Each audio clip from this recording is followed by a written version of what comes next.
a passionate instigator and dynamic problem solver, Dr. Kevin Ross Emery, the host of the Dr. Kevin Radio Show, will be taking you outside the box, behind the curtain, and identifying the load of BS we are fed every day. And now, Dr. Kevin. Hello, and welcome back to another edition of the Dr. Kevin Show here on OMTimes, where we're changing the world, wait for it, one ohm at a time. This week on the Dr. Kevin Show, we are having a returning, well, the list of returning things that she is really long.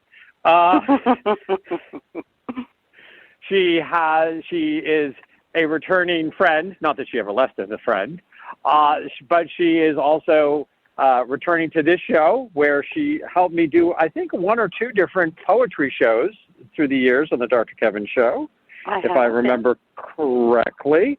But the big thing is, for 2 years, we did Dragons, Unicorns, and Other Creative Creatures. And that is correct. And she is back again this week. It's taken us a while to get her on. I've run a few dates by her, but the woman is so busy. Who has time for me? Oh, darling, it's just one thing after another. I know. So I am talking about the incomparable, because if you compared to anybody, tell me, she would just take it in the trash. Rona Gofstein. You can learn more about Rona at ronagofstein.com. We're going to be talking about writing as a creative and emotional outlet today, among other things, because we'll talk about whatever we want, because that's what we always do. But she is a published romance author, an author accelerator. So when there's an author that's stuck, she gets behind him and she starts booting him in the butt and go. I do. I accelerate them. I do. Yes. She is a certified fiction book coach, and I have always known this woman is certifiable, just so we know. Yeah, well, yeah. Yeah. Specializing in romance and women's fiction, and she has long believed in the power of story to make an impact of both the writer and the reader. I think that the stories that are most impactful did change the writer's life when they were writing them, so I agree. So you can find out all about her at the Dr. Kevin Show. Again, you can get the full write-up because I'm not going to just sit there and keep reading words. And you can go to ronagofstein.com. Also, this is a live call-in show, so you can call in and be part of the conversation. You can pick our lovely young Miss Rona's brain. Whatever's left. On any of you. Whatever's left. Whatever's left of my brain, yes. Yes. At 202-570-7057, 202-570-7057. Miss Rona, before we dig into the really deep stuff, and I do have a couple of throw questions I have for you, which I've totally not prepared you for, because you know that's what I do, because I'm a brat. Okay. How are you doing? What's up in that wonderful life of yours? Fill us all in. I'm doing very, very well. I am finding a really great balance between my writing work and my coaching work, and I'm enjoying both of them, even when, the writing doesn't move, quite as fast as I wanted to or gel as quickly. That's part of that process. But then I get to switch gears and work and support other writers, and it's a little more to-do list oriented, so I can okay, good, I'm making progress. I can see it happening. I can see my clients, my writers doing better and better, and it's kind of wonderful. So I'm doing a lot of that.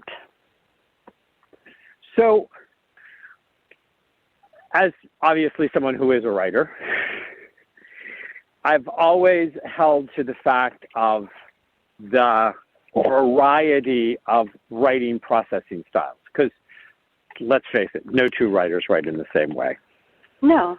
I mean, we all have our own foibles. We're all, we are all a few cards short of a full deck on one half of our brain and have twice as many cards as we need on the other half of our brain. And at any given time, the decks shift, right? Yeah, yes, constantly. So it does. what is the most interesting process in helping other writers that you sat down when you started to work with somebody and they described their process of writing? Like, I have a process of writing. I know you have a process of writing. But what was the one that you looked at and went, oh, hell no. Oh, never in this lifetime could I write like that. You know, I don't know that there's a process that I've looked at and I mean, there are definitely people who write in ways that I can't. There are people who can write with a lot of noise around them or to music that has words. I can't have any other words happening when I'm writing. I either use movie soundtracks, I should be specific, movie scores, which have no lyrics, or my favorite new website, which is Coffeetivity, which makes it sound like you're sitting in a coffee shop and there's just sort of a buzz behind you, which is really kind of fun. So I have, you know, so when I hear people can do that, I'm always amazed. I'm like, wow, I can't. I've tried. I can't. It doesn't happen. It's not me. The other thing is I'm a lark. I write best and most creatively first thing in the morning. So I have friends who like, oh no, they don't get up till like 1 or in the afternoon, or they don't even get going on their writing until 7 or 8 at night. And I can be coherent, at least I hope so, at that time of night, at this time of night. But I cannot, I can't really be creative writing-wise. Like I can probably edit it at night. I can do some other things, but not, not really the creativity at that time of night. That blows me away that people can do that. And I'm like, you're a different animal than the owls versus the larks. I am definitely a lark. So what I hear really you different. say is your muses need a good 12 hours of beauty rest, and they started somewhere not too long after sunset. Well, I start early in the morning. I'm kind of a coffee and morning pages, followed by writing. That's the first thing I do every day. I fall into the manuscript, at least for an hour or two, if there's nothing other. Like today, I had some other deadlines pressing, so it was a shorter writing day. But otherwise, it's straight to the manuscript pages. Because when I don't, I fall out of the habit. And like any sort of, like any habit, eating well, exercising, taking care of yourself, you know what to do, and you have to do it when it's right. Now, you specifically refer to fiction, romance, and girly books. Maybe that wasn't the term you used, but you know what I mean. Fiction. Okay. You mean the most famous woman's fiction of all? You Can Find a Good Man.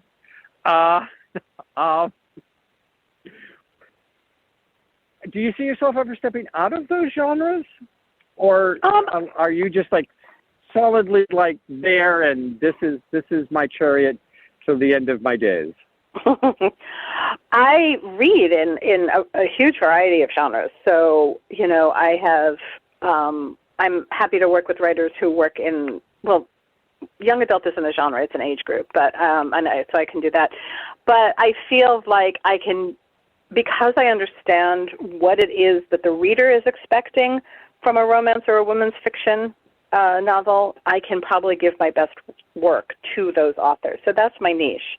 But within that, I'm also working with fantasy and occasionally mystery, not really the horror and any of that stuff, but I do know coaches who do specialize in that.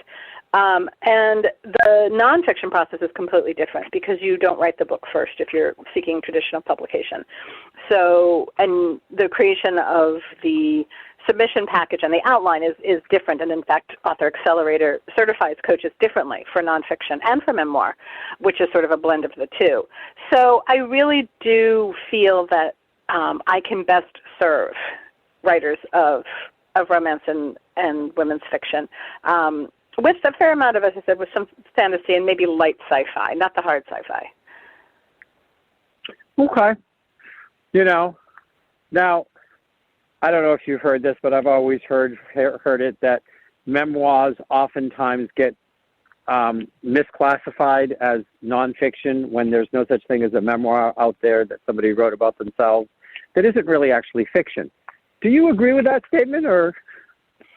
I don't know that it's fiction. It is nonfiction predominantly, I suppose, to the person writing it, but it's been given the classification, or it's been given sort of the name. It's why we don't refer to them as autobiography anymore. By calling it memoir, we are acknowledging the fact that this is coming from memory, but we also are crafting it. So it's known as narrative nonfiction because you are creating a narrative. It's not just a timeline of what happened in somebody's life. It is an exploration of what happened and the meaning I'm making of it now that I am X number of years away from it. Because you're also not writing memoir in the moment. When I write fiction, my character is experiencing whatever I'm putting on the page in that moment. And unless you have a character who's already forward in time and looking back. But in memoir, you are looking back. So you you are painting it based on what you remember, your reactions at the time, and who and how you are now and how it affected you. So is it fiction? I think that would be stretching it, but is it nonfiction in the way, a business book or a self-help book is? No, it's not. Yeah. Well, it's kind of funny because I'm in my 32nd year now of being a spiritual catalyst and, coach, counselor, whatever, and working with people. And one of the things I really came to me early on was how once somebody has decided who they are, they will rewrite all the memories to make sure that that's how they look in their own head. The hero, the victim, the bad guy, the good guy, the misunderstood, like they create a caricature of who they need to be. And so when they write the memoir, that caricature comes out. And sometimes you will watch somebody do an autobiography or a narrative memoir or, that they'll do another one 10 years later and they'll like blast the first one as, boy, I was really had my head somewhere and it wasn't the clouds. It was kind of dark for the clouds when I was writing that first one, because they don't have the level of self-awareness. So, I was being somewhat funny, but obviously the joke didn't land. But it's true. It is. It's an interesting gray area, and I see it from the coaches who are coaching it. Is trying to explain it, and it's why it's this odd marriage between the coaches who coach it are trained both in fiction and nonfiction because there's this blend, and there has to be. It's part of what makes it interesting. It's part of what I guess it's part of what connects the reader to it. Yeah, and we all sometimes have to, fluff and buff a few things here and there, and we can't always, for the sake of others, as much as ourselves. Well, I know I need the occasional fluffing and buffing, so yeah, I get that. Well, have you ever, and this is just popping in my head, I'm doing this all freestyle, have you ever thought of writing a fiction of somebody who is writing a memoir of their life? You mean writing about the writer? Yeah, like writing, like having a character who like literally rediscovers the lies she's been telling herself her whole life by going back and writing a memoir, and in the process of writing the memoir discovers that things really weren't what she wanted to believe they were. No, I've never had a character who was trying to write her own memoir. I actually have never written a writer character yet. I have a few planned, but I have actually never written a writer. Wow, that's a very odd sentence, people, isn't it? I'm sure there's been lots of other things you've done with writers. No. But, yeah, I just don't know why that just came to me. And of course that sounds like something with my background of getting people to see maybe a different perspective of what their truth was. Maybe it's something I should write. Who knows? But I was just curious. Well, it's funny that it makes me actually think of the movie Adaptation. I don't know if you're familiar with it, with Nicolas Cage and Meryl Streep and Chris Cooper, but it's a somewhat apocryphal, but it's also very much based in truth. It's a story about Susan Orlean's book, The Orchid Thief, which was a nonfiction book. And they wanted to adapt it into a movie, and they hired Charlie Kaufman, the screenwriter, to do it, and he could not figure out how to adapt this nonfiction book into a movie. And Adaptation is about, Nicolas Cage plays Charlie Kaufman, and Meryl Streep plays Susan Orleans as they are trying to figure out how to turn her book into a movie. So it's a movie about him trying to turn a book into a movie that he couldn't figure out how to turn into a movie. No, I haven't seen it. Was it good? Actually, I think it won Chris Cooper the Oscar. But I haven't seen it. I've seen scenes from it. But I love the fact that, as a writer, he just went, I cannot turn this into a movie, but I can turn it into a movie about my struggling about turning it into a movie. So that made me laugh when I first heard it. It just was one of those, well, there you go, making, lemonade out of lemons. Because it was just such a shift. I mean, who thinks to write about what it takes to adapt a nonfiction book?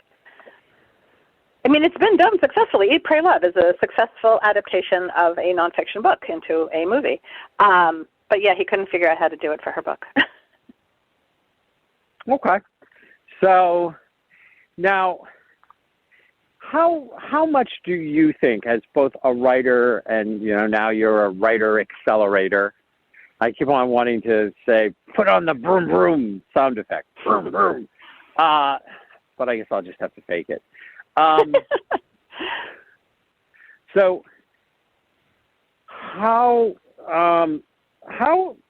much do you think that a writer has to have, like, do you think a male writer can write a woman's fiction? Could a cisgendered male, middle-aged male write from the perspective of a young gay transsexual? What do you think? What do you think about that? And the sounds are coming up, which means we're going on break. I'll give you a couple minutes to think about that. We'll be back with Author Accelerator, Rona Gofstein at ronagofstein.com.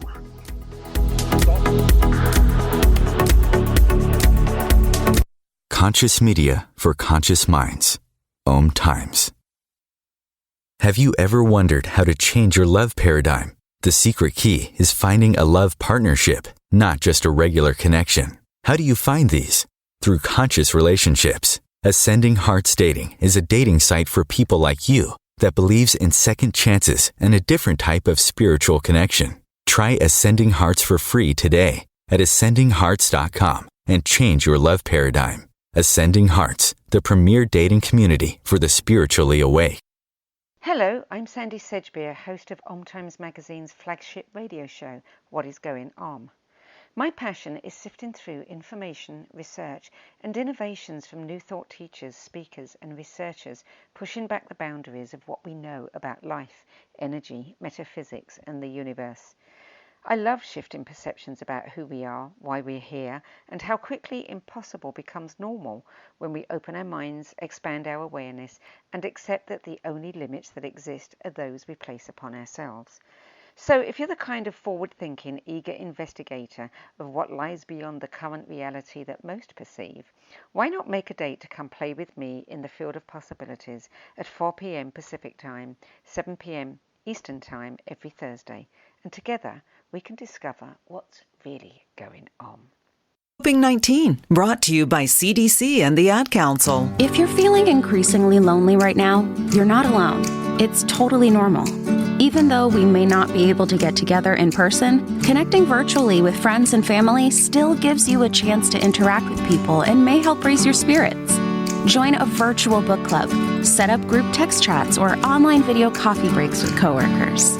Find more self-care and coping tips at coping-19.org.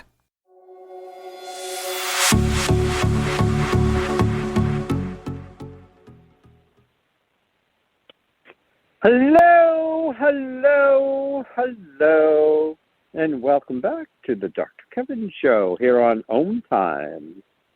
We have this week the one and only Rona Gofstein. You may find out more about Ms. Rona at ronagofstein.com. She is a coach accelerator, which means she feeds them lots of beans and then hip checks them forward. No, she's a writer accelerator. She is a romance writer, and she specializes in romance. Just ask her husband. No, she specializes in romance, fiction, women's fiction, and helps authors achieve their dreams while achieving her own as an author. I like that. That's a good tagline. You should steal that, Rona. No. So my hanging question was, how close to the perspective of a lead character does a writer need to be when they're writing about it? It's a good question. I think we've seen even a lot of it. It sort of first came to light pretty loudly in the performing arts when cis men were playing transgendered men and or were playing men who were transgendered women, like on the series Transparent, the series Will and Grace. The man who plays Will is straight, and the man who was the other forerunner for the job was gay. It was John Barrowman. I think he would have been cuter, but hey, that's me. So can they? Yes. Should they? Possibly. I think the more important thing is that the people who are writing from their own voice get as much airtime, get as much shelf space, get as much attention from publishers as the more traditionally accepted writers. So, for example, in women's fiction, one of the best-known writers who's not a woman is Nicholas Sparks. And I'm also blanking out on the name of the man who wrote The Bridges of Madison County. They both received quite a bit more press, money, publicity, and things like that from their houses than women writing in the same genre. And that's kind of kind of frustrating. There it is, The Bridges of Madison County. I always have to know these things. Robert James Waller, that was it. So can you, of course, if you have a story to tell and the character is somebody who is not your voice, then you can tell it. But you need to be careful. You need to watch for the biases that you don't realize you have. One of the things that happens quite a bit, or more and more in writing, is people hiring sensitivity readers so that they read through a manuscript to notice if some of the biases are in there and then they help us to get rid of them. It's a little like a lot of companies who are also hiring, diversity and equity employees to help notice where there are biases in a company. We're looking to do it as well. There's also a terrific book called Writing the Other, which is about doing that. It's about how to successfully write a perspective that's not your own. Because let's face it, I don't think Stephanie Myers has ever been a vampire, nor has Anne Rice. So we write the other in the mythical. We write it in fantasy a lot. There's a lot of books, with alien heroes or heroines, or shifter heroes and heroines. Clearly, that's not who they are, unless somebody is a bear shifter that I didn't know about, in which case, apologies, and that's very, very cool. But, we've now taken it from... Go ahead, sorry. No, I said we've taken it from, it's one thing to write about a bear shifter or a vampire or, a fallen angel when, quote unquote, and I've written mermaids, when these people don't exist. But Is that true? In other words, you have to get certain things, you still have to get certain things right, and you want to get certain things right. And the same is true if you're writing a culture, a gender, a sexuality that's not your own. You want to get it right, no matter what it is you choose. So John Barrymore was up for Will and Will and Grace? Yes, it was between him and I'm blanking on the name of the guy who played Will. Isn't this terrible? Somebody call in and tell me. I hate knowing this stuff. McCormick, thank you. Eric McCormick. Yes, it was between him and John Barrowman. Oh, Captain Jack. I would have loved to see Captain Jack do Will and Grace. Right? Right. Really. But the first time... I was going to say, the first time a gay actor played a gay man was Rupert Everett in My Best Friend's Wedding. It was the first time a gay male actor played a gay male character in a major film. Well, and, that was out. Yes, he was. That was admitting to being gay. There were lots of, obviously, gay actors playing straight men who weren't out, throughout time, women as well. But yes, this was the first time an out gay actor played an out gay character. Yeah, well, and I do think that, I almost think that there was a time period when it was almost concerned of, if I am out as a gay actor and then I play a gay role, that those will be the only roles that will ever be offered to me again. I think at one time was a concern on the part of, but I know that one of the lead guys in Queer as Folk, that was like the main Brian, the main, gay, hunky, steady, got everybody he wanted, had these crazy, wild sex scenes, blah, blah, blah, blah, was a straight man. And nobody ever would have watching that show thought he was a straight man. So I find that kind of interesting. But so that's a good point about the other. I was curious because sometimes they do that. And you led me to the other question I wanted to bring up today. Yeah. Which was, what thoughts did you have on International Women's Day?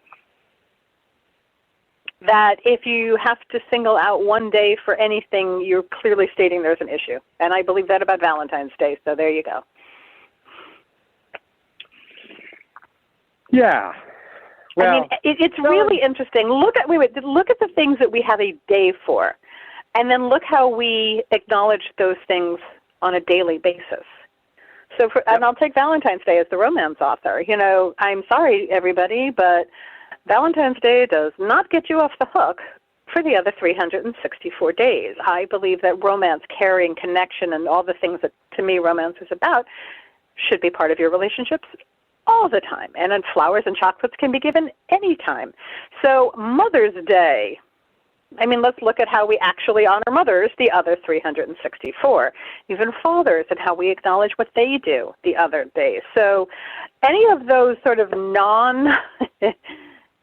actually, quite frankly, I'm not sure we do all the right things for our veterans and things as well. So when we look at those quote-unquote days or holidays, my first reaction is, if you need to single it out on one day and make a big deal of it, generally it means you're not doing what you should be doing the other 364. So I actually shot a TikTok today, which is not going to be released today because nothing ever gets immediate release that I shoot. Everything gets edited. Mm-hmm. Hey, I don't. But blame I did one on International Women's Day under my I have a little series of TikToks that I've started called Definition of Hypocrisy. Mm-hmm. And on each TikTok, I give you an example of hypocrisy. And I gave you one for International Women's Day as part of that hypocrisy thing. So there you go. So we're in agreement on that sort of. It's true actually. If you have to give us whoever you have to give a month to as well, usually. Well, because I think the whole month is Women's History Month, and then there's International Women's Day. Well, the thing is, I think that these designations are oftentimes used to try to placate guilt. Yeah. Oh, yeah. There's just a guilt factor here. But there was something that... Look what we've done. We're actually good people. Look, we've made a day. We think this, we're acknowledging you. Isn't that just great? We are going to give you a whole month to tell you women actually existed in history. Remember that. We can't tell you who they are, but, historically, women were there. We're sure of it. Yeah, if that doesn't have some really things that need to be unpacked, I don't know what does. It's a bit of a backhanded compliment, don't you think? You deserve to be acknowledged. Yeah, one day a year. Yeah. Well, I saw, you may have seen it, but I saw this and I need to share it. And I may not get all my numbers right because I don't write these things down. But this, I think it was a Twitter group that has started to share the gender inequity pay gaps in companies. Like they have access to what are they doing, and they tweet out companies that, are paying women substantially less than men. And they had something like 20,000 followers, and like 3 or 4 days before their International Women's Day, they put out a warning that any of the companies that celebrated International Women's Day, if they looked at and they had a gender pay gap, they were going to call them out on Twitter for it. And they spent the whole day calling out all these companies that say, we here at Pepsi-Cola, we support International Women's Day. Our women are special. And then they put out, and they pay them 25% less than the male counterparts. Right? I mean, they dinged them and dinged them and dinged them, and I made that one up. That's not an actual. Please, guys, it's not an actual. I just picked a company that I knew they dinged, but I don't know what they said. They went in, I think it was a 24, 36-hour period, from 20 to 120,000 followers.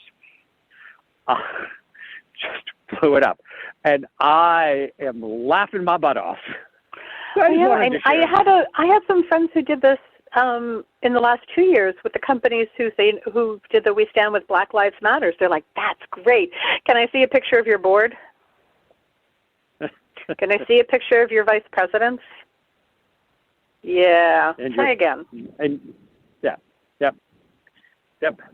Black Lives Matter, as long as we can keep them in all the positions where they don't have real power, are not being paid equally, and can't change anything that might affect the good old boys network. The white good old boys network. So, yes, it's out there.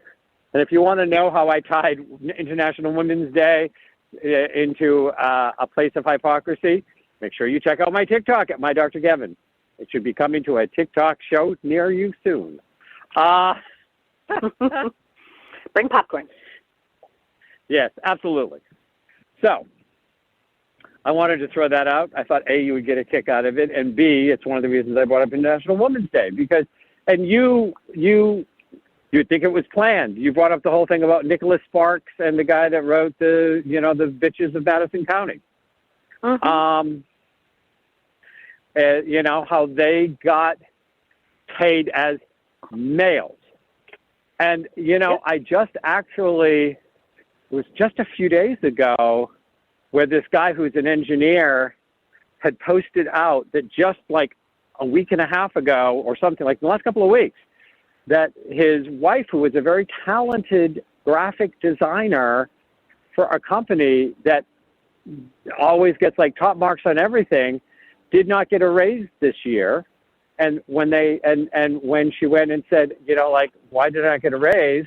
They said, well, all the men here are supporting family, and you have a husband that makes good jobs, so we figured you could go without the money, and so we gave the raise money to all of the men. They literally told her that. Crazy. And wrong. Yep. And so wrong. And she wasn't the one on complaining about it. It was her husband that was complaining about how, he's like, I don't care about the money. I don't want to see my wife treated like this is not okay that she gets treated this way. Like, this is acceptable to say, well, of course you get paid less. I mean, isn't that, I mean, they must have taken that line out of a Mrs. Maisel show, right? From the 50s and early 60s. Isn't that when it was in common usage? Probably, yeah. So I do want to put out to people, if you are a writer who is writing a book, have started anywhere in the stages of it, or just feel like you might someday like to write a book, please, you can call in right now at 202-570-7057 and pick the ever-perky Rona Gofstein's brain on different ideas or techniques or things about how to take your ideas and turn them into books on the shelf in Barnes & Noble, or available through Kindle or Nook. And I actually own a Nook. I don't own a Kindle. I couldn't remember it. My mother is in that camp. She is a proud Nook owner and has been for quite some time. I love my Nook. My Nook works for me, and my Nook works great on my 2 iPhones, and it works great on my iPads, and it works great on my actual Nook. And yeah, you can just download apps now, and you can use the Kindle app. You can use the Nook app. You don't have to buy the Kindle or the Nook itself, or then you can use it from one to the other, however you choose, which is so nice. When my first book came out, the only readers were they were the Sony e-readers. They were bulky as heck, and they were heavy. Everything black and white, that sort of e-ink that turned the page kind of awkwardly. And it was wild. I mean, people were just like, "What's an e-book? Is that a real book?" It's amazing how much has changed since then. I remember. You're gonna have to rate. You're gonna have to keep remembering. Don't forget. I'm gonna. When we get back, we will talk more about writing as a creative process, as a healing process, and share the wounds of writing with Rona Gofstein and your very own Dr. Kevin here on The Dr. Kevin Show.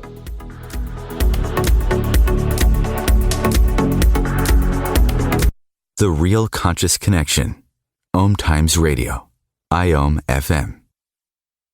The number one reason girls drop out of school in sub-Saharan Africa is lack of access to feminine hygiene products. The Pads for Schoolgirls Project, an outreach of Humanity Healing International, is changing this paradigm by setting up sewing programs at schools, teaching girls a vocational skill, while producing the reusable pads that help keep them attending classes. The girls pay it forward by making and giving pad kits to other girls in need. To learn more, visit humanityhealing.org. Humanity Healing is where your heart is. Vox Novus, the new voice. Vox Novus, the new dimension.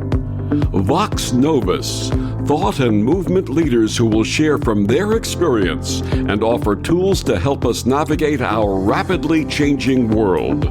My name is Victor Furman. Join me every Thursday at 8 p.m. Eastern on OMTimes Radio for Vox Novus, the new voice. If I could be you, and you could be me, for just 1 hour. If you could find a way to get inside each other's mind. Walk a mile in my shoes. Walk a mile in my shoes. Walk a mile in my shoes. We've all felt left out. And for some, that feeling lasts more than a moment. We can change that. Learn how at belongingbeginswithus.org. Brought to you by the Ad Council. Walk a mile in my shoes.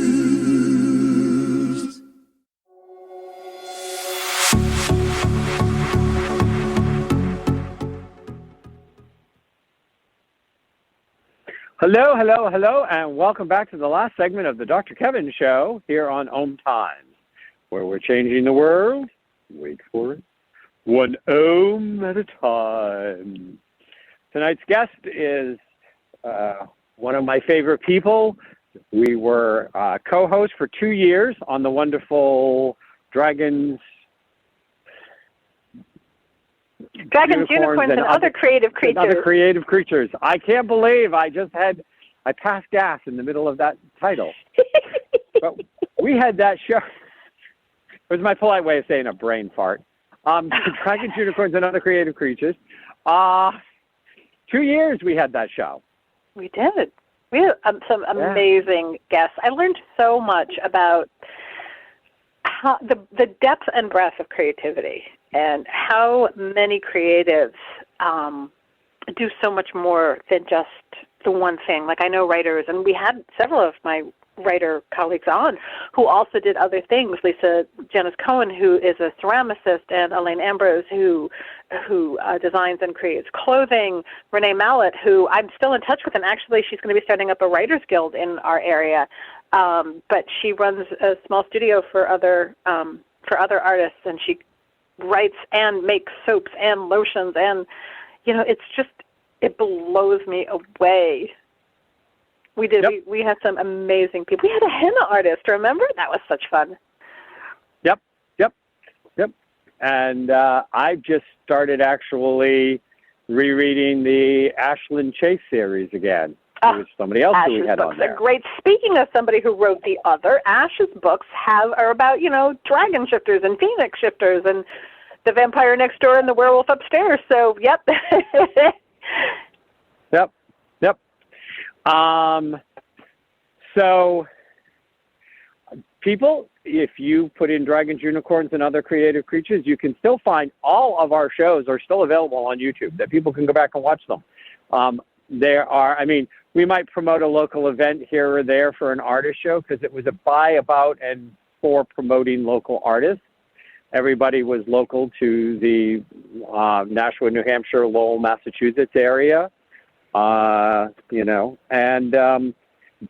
the content is timeless in those shows because we talked about the artist's creative process and how they became artists and how they expressed. And anybody who is looking to understand or work with the mind of an artist, you can still put in dragons, unicorns, and other creative creatures. That last time I knew, I believe they're still all available on my YouTube channel, so people can go and watch them. Absolutely. And, we had said today's topic was writing as an emotional and creative outlet, but we saw these creatives and just how many ways they expressed everything. We had musicians, and we right around your wedding, remember we had your kilt maker. Yep. Made the kilt for my wedding. Great. It was so amazing just to, as a writer, and now as somebody who coaches writers, I get a little insular. I'm in the writing world a lot. I do stuff for Broad Universe. I do stuff with the New Hampshire RWA. And meeting these other creatives and seeing all of these ways that they bring beauty and music and color and clothes. Oh, God, I can't even, there's just so much. And poetry. We did poetry once. And it's just, I loved being around so many other creatives. It was a great opportunity. Well, I keep on threatening you with a good time that at some point we could start up and do an occasional dragons, unicorns, and other creative creatures again. I know both of our schedules are completely insanely busy, but I feel like that series brought a lot of inspiration and hope, and I know that some of the artists got sales off of that, which is part of the reason because I came to you with the concept. And part of it was because I wanted to support the local artists, not the, make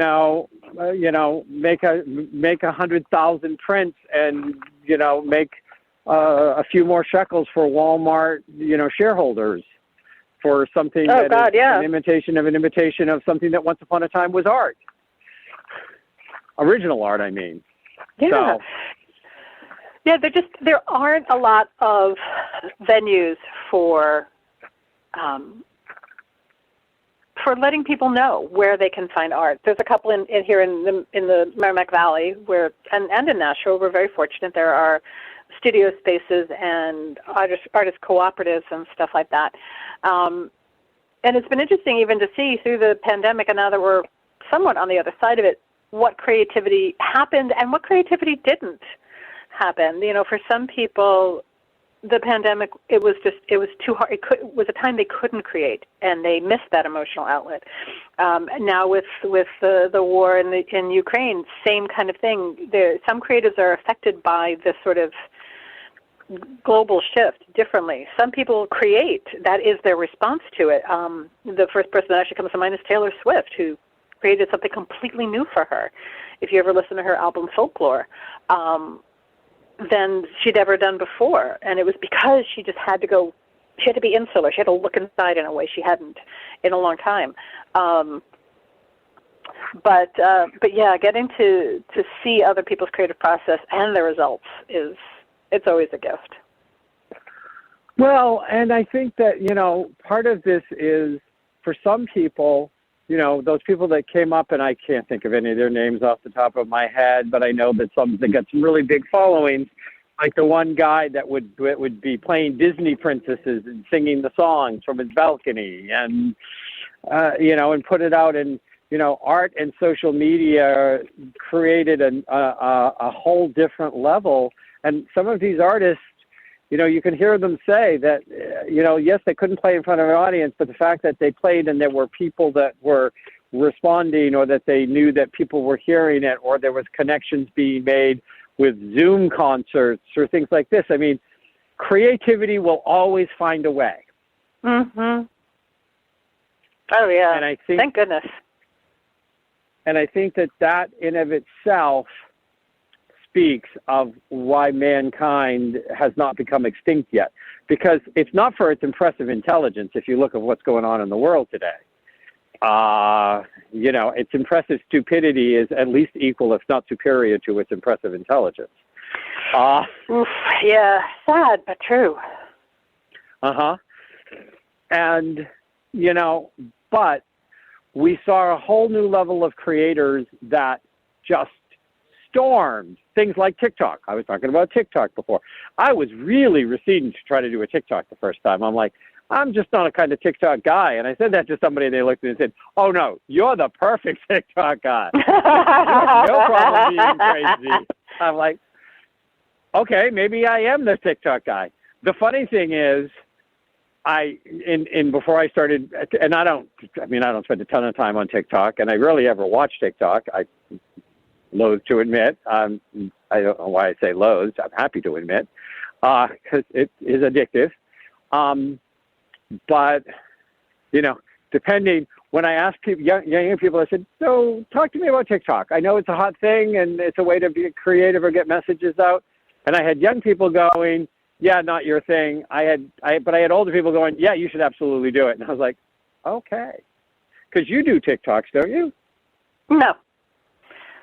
I have not. It was just one more rabbit hole. I'm not quite ready to go down yet, although I've been told as an author it's very helpful, it's a great way to engage. I do have friends who do it, so maybe when my new series comes out, I will think about it, but not yet. I don't have the proverbial bandwidth at the moment. But you watch TikToks, right? No, yes, no, not particularly. No, I watch Reels on Instagram. That's where I usually see things, because people have a tendency to share them on both platforms. Oh, because I was going to say you've liked some of my TikToks, but maybe it was you like. Yes, on Instagram. Yeah. I'm getting too old for this world, Rona. I can't keep track of all the social media platforms now, but I know I'm on them all. I guess it's a little crazy. Right? It's just a lot crazy. Who are you kidding? Little my ass. Oh, okay, it's a lot crazy. It's a lot crazy and cuckoo.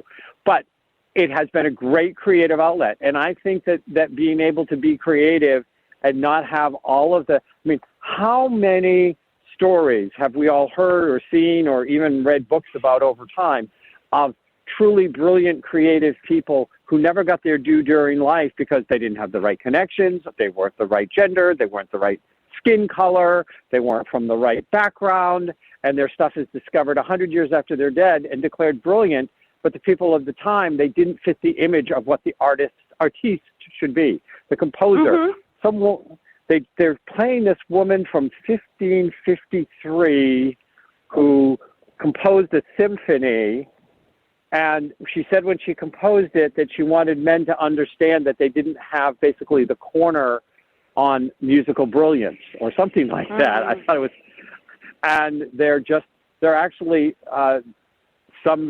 one of the famous symphonies is playing it now. Now, she wrote it in 1553, and it is being played by a world-renowned symphony now, and it's called The Brilliant Piece. But in 1553, she couldn't have, sold the paper to that she wrote it on to clean up the tabletop because she was a woman. And at least of course. now there's an equity. I mean, there's some really people that I'm glad they enjoy their creativity. I'm sure they have an audience of people who do. I wouldn't be one of them, but they have just as much a right. And then there are people that I go, oh my God, I would never see these people if it wasn't. It would be lost, which is so sad.